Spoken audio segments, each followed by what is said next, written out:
Hello everyone, welcome to me ఇంటి నేస్తం Lavanya. Upcoming రివ్యూలోకి వెళ్ళిపోదాం. రాజు రాధికని కోర్టుకి తీసుకురావడంతో సూర్యప్రతాప్ నిర్దోషి అనే విషయాన్ని కోర్టు నమ్ముతుంది. రాధిక చెప్పిన నిజాలన్నీ విన్న కోర్టు సూర్యప్రతాప్ గారిపై ఆ నింద మోపబడిందని, ఆయన నిజంగా ఎలాంటి తప్పు చేయలేదు అని తీర్పు ఇచ్చి సూర్యప్రతాప్ గారిని విడుదల చేస్తారు. సూర్యప్రతాప్ కోర్టు బయటికి అలా ఇంకా నడుచుకుంటూ వస్తారు. మీడియా వాళ్ళందరూ సార్ మీపై నింద మోపబడిందని ఇప్పుడు అంతటా ప్రచారం జరుగుతుంది, మీరు తదుపరి ఎలాంటి యాక్షన్ తీసుకోబోతున్నారు సార్? ఇప్పుడు మళ్ళీ ఆ రాధికపై మీరు కోర్టులో కేసేస్తారా?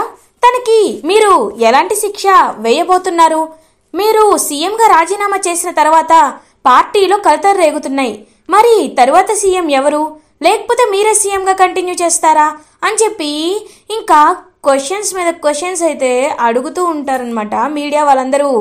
ప్లీజ్ ఇప్పుడు మీ ఎవరికి సమాధానం చెప్పే స్థితిలో నేను లేను. నాకు ప్రైవసీ కావాలి. కానీ ఒక్కటి మాత్రం నిజం, ఎప్పటికీ న్యాయమే గెలుస్తుంది. అవతల వాళ్ళు ఎన్ని నిందలు వేయాలనుకున్నా మనలో ఎలాంటి తప్పు లేనప్పుడు అవి ఎప్పటికైనా అబద్ధాలు అని నిరూపించబడాల్సిందే అని చెప్పి అక్కడి నుండి వెళ్ళిపోతారు సూర్యప్రతాప్, రాజు, రూప ఇంటికి రీచ్ అవుతారు. దీపక్, విజయాంబిక ఏమీ తెలియనట్టు తమ్ముడు వచ్చేసావా తమ్ముడు? నీ గురించే నేను ఎదురు చూస్తున్నాను తమ్ముడు. కోర్టుకి వచ్చినా సరే కొంచెం చిన్న పనుండి నీతో కోర్టులో మాట్లాడలేకపోయాను ఇప్పుడు అని అంటుంది. ఆపో, నీ మాటలు వినడానికి నేనేమి ఖాళీగా లేను. అయినా ఆ మాధవి అలియాస్ ఆ రాధికతో మీరు కూడా చేతులు కలిపారు కదా అని అంటాడు సూర్యప్రతాప్. రేయ్ ఏమంటున్నారా తమ్ముడు? లేదురా, మేమేమి చేతులు కలపలేదు అని దబాయించేస్తూ ఉంటుంది విజయాంబిక. నాకంతా తెలుసు, నాకు మందారం మొత్తం చెప్పింది. మీరు కూడా వాళ్ళకి సహాయం చేసి ఈ ఆస్తి కొట్టేయాలని ప్లాన్ చేశారు. కానీ ఒకటి మాత్రం గుర్తుపెట్టుకోండి అక్క, ఎప్పుడైనా కష్టపడి సంపాదించిందే జీవితంలో మిగులుతుంది, కానీ పక్క వాళ్ళ నుండి కొట్టేసింది, వాళ్ళ ఆశపడినది ఎప్పటికీ మీకు దక్కదు అని చెప్పి సూర్యప్రతాప్ పక్క నుండి వెళ్ళిపోతారు. ఇంకా రూప, విజయాంబిక దీపక్ దగ్గరికి వస్తుంది. ఏంటత్తయ్యా, కోర్టులో ఇంకెప్పటికీ రాధిక రాదని, ఆ ఆస్తంతా మీదేనని చాలా ప్లాన్ వేసుకున్నట్టున్నారు కదా, కానీ అవన్నీ పటాపంచలైపోయాయి. మీ గురించి నాకు బాగా తెలుసు. మీరు ఆస్తి రాసిచ్చే విషయంపై మాట్లాడుతున్నప్పుడే నాకు డౌట్ వచ్చింది, కానీ తర్వాత కన్ఫర్మ్ అయిపోయింది. ఒకటి మాత్రం నిజం అత్తయ్యా, ఇంకా మీ బ్యాడ్ టైం స్టార్ట్ అయిపోయింది. ఇప్పటి నుండైనా తప్పుకి దొరకకుండా చూసుకోండి. దొరికితే మాత్రం ఇంకా దాచిపెట్టడాలేమీ ఉండవు. మొన్న ఇంటికి తిరిగి వచ్చారు, కానీ ఈసారి రాలేరు. అలా మీ ఇద్దరిని శాశ్వతంగా ఇంటి నుండి బయటికి పంపించేస్తా అని చెప్పి ఇంకలా అక్కడి నుండి వార్నింగ్ ఇచ్చి వెళ్ళిపోతుంది రూప. ఇది ఇలా ఉండగా రూప, రాజు మాట్లాడుకుంటూ ఉంటారు. థ్యాంక్స్ రాజు, నువ్వు వెళ్ళి రాధికని కాపాడకపోయింటే మనం ఖచ్చితంగా చాలా పెద్ద సమస్యలో పడేవాళ్ళం అని అంటుంది రూప. అమ్మాయి గారు, ఆయన ఎవరు? మా పెద్దయ్య. అలాంటి పెద్దయ్య గారిని నేనెందుకు ఈజీగా నిందలు పండిస్తాను? లేదు, నా బాధ్యత అమ్మాయి గారు. ఇంకా మన ముందున్న బాధ్యత కేవలం రాఘవని తీసుకురావడం మాత్రమే. అన్ని బాధ్యతలు సరైపోయాయి, కానీ విరూపాక్షి అమ్మగారిని చూడాలంటేనే పెద్దయ్య చాలా చిరాకు పడుతున్నారు. ఇప్పుడు ఏం చేయాలమ్మాయి గారు అని అడుగుతాడు రాజు, నాన్నని అమ్మని దగ్గర చేయడానికి మనం ప్లాన్ ఆలోచిస్తున్నాం కరెక్టే, కానీ బంటిని కూడా ఇంటికి తీసుకురావాలి కదా రాజు. పాపం బంటి నన్ను ఎంత మిస్ అవుతున్నాడో. అప్పుడు నువ్వైనా వాడి దగ్గర ఉన్నావని నేను సంతోషంగా ఉండేదాన్ని, కానీ ఇప్పుడు నువ్వు కూడా వాడి దగ్గర లేవు. వాడు ఒంటరిగా ఉంటున్నాడు. అత్తయ్య మావయ్యతో ఎంతైనా నీతో ఉన్నంత చనువు వాడికి ఉండదు కదా రాజు. అందుకే బంటినే చూడాలనిపిస్తుంది అని అంటుంది రూప. అమ్మాయి గారు, నాకంతా తెలుసమ్మాయి గారు. బంటి బాబుని ఇప్పుడు మీరు చూడాలనుకుంటున్నారు కదా అని మందారం అక్కడికి వస్తుంది. అవును మందారం అని అంటుంది రూప. ఎందుకమ్మాయి గారు టెన్షన్ పడ్డం? మా బాబు దీపు ఉన్నాడు కదా, దీపు బంటి బాబు ఇద్దరు ఫ్రెండ్స్ కదా, రేపు సండే కాబట్టి ఇద్దరిని లంచ్కి పిలిస్తే వస్తారు కదా అని అంటుంది మందారం. అవును నిజమే రాజు, రేపు ఎలా అయినా అత్తయ్య మావయ్యకి చెప్పి బంటిని ఇంటికి తీసుకురా రాజు అని చెప్తుంది రూప. ఇంకా ఓకే చెప్తారు రాజు. ఇది ఇలా ఉండగా సూర్యప్రతాప్ని ఎమ్మెల్యేస్, మినిస్టర్స్ అందరూ కలవడానికి ఇంటికి వస్తారు.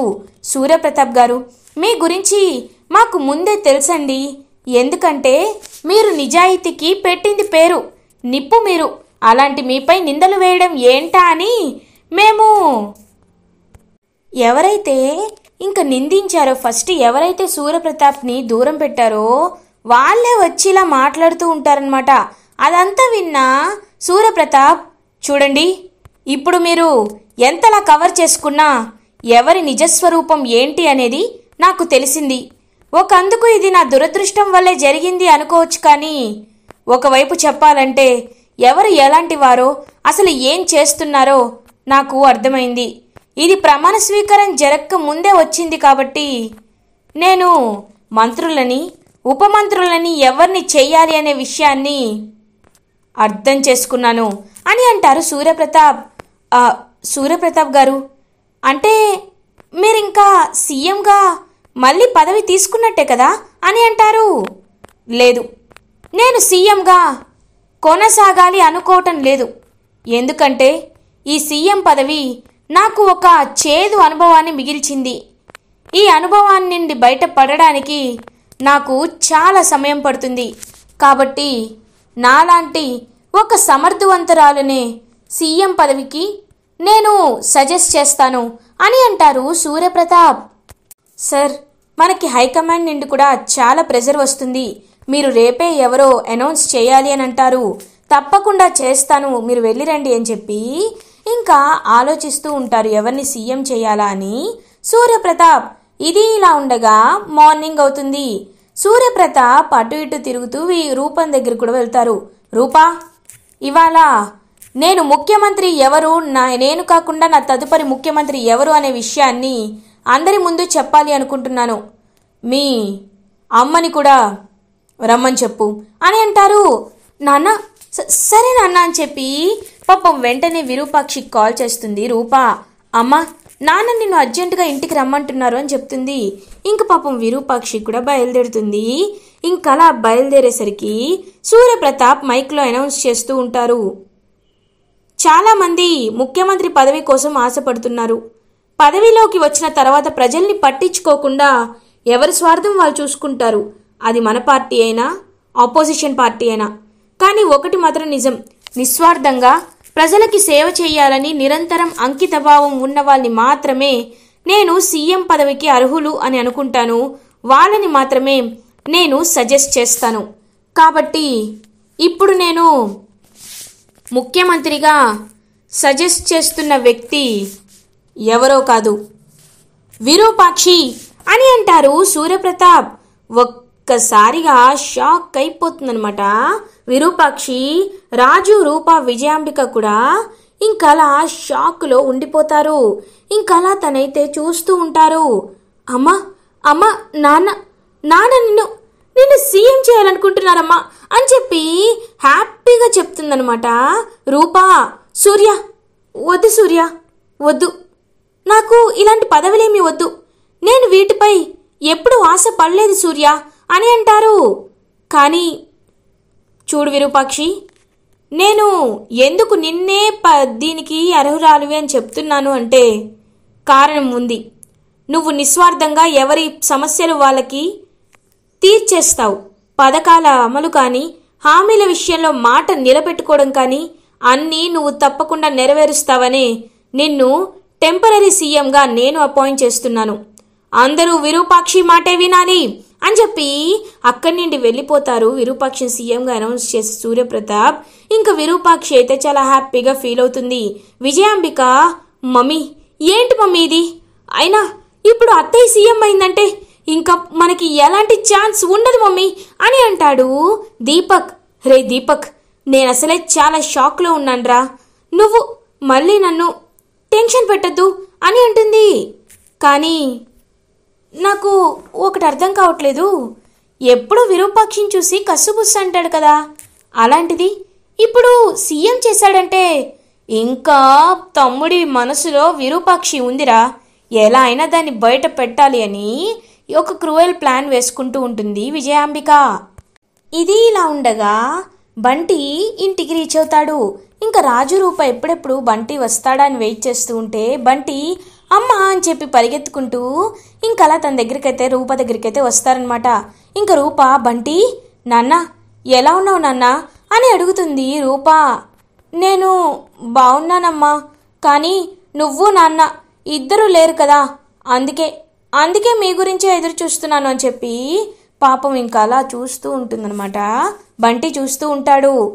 దా నిన్ను తాతయ్య దగ్గరికి తీసుకువెళ్తానని చెప్పి పాపం ఇంకా అలా తన దగ్గరికి అయితే తీసుకువెళ్తారనమాట రూపా. ఇంకా సూర్యప్రతాప్ అప్పుడే పేపర్ చదువుతూ ఉంటారు. నాన్న అని అంటారు. ఏంటి రూపా? ఈ బాబు ఆ రోజు గుడిలో ఈ బాబే కదా మనల్ని పలకరించింది. రా నాన్న, ఏంటి ఎలా ఉన్నావు అని అడుగుతారు. నేను బాగున్నాను తాతయ్య గారు అని అంటారు బంటి. ఇంకలా తాతయ్య ఆశీర్వాదం తీసుకునేసరికి పాపం చాలా హ్యాపీగా ఫీల్ అవుతారనమాట సూర్యప్రతాప్. నాన్న మీకు ఒక విషయం చెప్పాలి నాన్న అని అంటుంది రూపా. ఏంటి రూపాది అని అడుగుతారు సూర్యప్రతాప్. నాన్న బంటి ఎవరో కాదు నాన్న, నా కన్న కొడుకు అని అంటుంది రూపా. ఒక్కసారిగా షాక్ అయిపోతారనమాట సూర్యప్రతాప్. ఏంటి ఏం మాట్లాడుతున్నావు రూపా అని అడుగుతారు. అవును, నేను చెప్పింది నిజం నాన్న. అప్పుడు నాకు బాబు పుట్టిన తర్వాత మనం బాబు చనిపోయాడు అనుకున్నాం. అలా చెప్పించింది ఇదిగో ఈ దీపక్ వాళ్ళే నాన్న. బాబు చనిపోలేదు, వీళ్ళే బాబుని తీసుకువెళ్ళి చంపేయాలనుకున్నారు. అప్పుడే రాజు బాబుని కాపాడి నేను చంపేయాలనుకున్నానని అపార్థం చేసుకొని బాబుని పెంచుకున్నాను నాన్న. ఇక్కడికి వచ్చిన తర్వాతే నాకు ఆ విషయం తెలిసింది నాన్న అని చెప్పి పాపం చెప్తారనమాట. ఇంకదంతా విని సూర్యప్రతాప్ ఒక్కసారిగా షాక్ అయిపోతారు. అంటే నా వారసుడు, నా మనవడు అని అంటారు. అవును, బంటినే అని చూపిస్తుంది బంటిని. ఇంక బంటి అయితే పాపం వెళ్ళి సూర్యప్రతాప్ని హక్ చేసుకుంటారు. సూర్యప్రతాప్, బంటి నువ్వు నా మనవడు అని తెలిసిన తర్వాత నాకు ఎంతో ఎంతో సంతోషంగా ఉంది నాన్న అని ఇంకా అలా పాపం చూస్తూ ఉంటారనమాట. ఇంక బంటి కూడా తాతయ్య చిన్నప్పటి నుండి అమ్మ ఎక్కడా అని నేను ఎన్నోసార్లు నాన్నని అడిగాను, కానీ నాన్న ఒక్కసారి కూడా సమాధానం చెప్పలేదు. తర్వాత అమ్మ ఎవరో తెలిసాక అమ్మతో కనీసం కొంచెం కూడా టైం స్పెండ్ చేయలేదు నాన్న. ఇదంతా ఎందుకు జరుగుతుందో నాకు అర్థం కాలేదు తాతయ్య. కానీ ఒకటి మాత్రం నిజం తాతయ్య, ఇప్పటి నుండి మిమ్మల్ని వదిలిపెట్టి నేను ఉండాలి అనుకోవటం లేదు తాతయ్య అని చెప్పి పాపం అలా చెప్తాడనమాట బంటి. నాన్న బంటి, ఇప్పుడు ఈ తాతయ్యగా సూర్యప్రతాప్గా నేను మాటిస్తున్నాను, ఇకపై నువ్వు మా ఇంట్లోనే ఉంటావు. రాజు, ఇన్ని రోజులు నిన్ను నేను దూరం పెట్టాను, అపార్థం చేసుకున్నాను.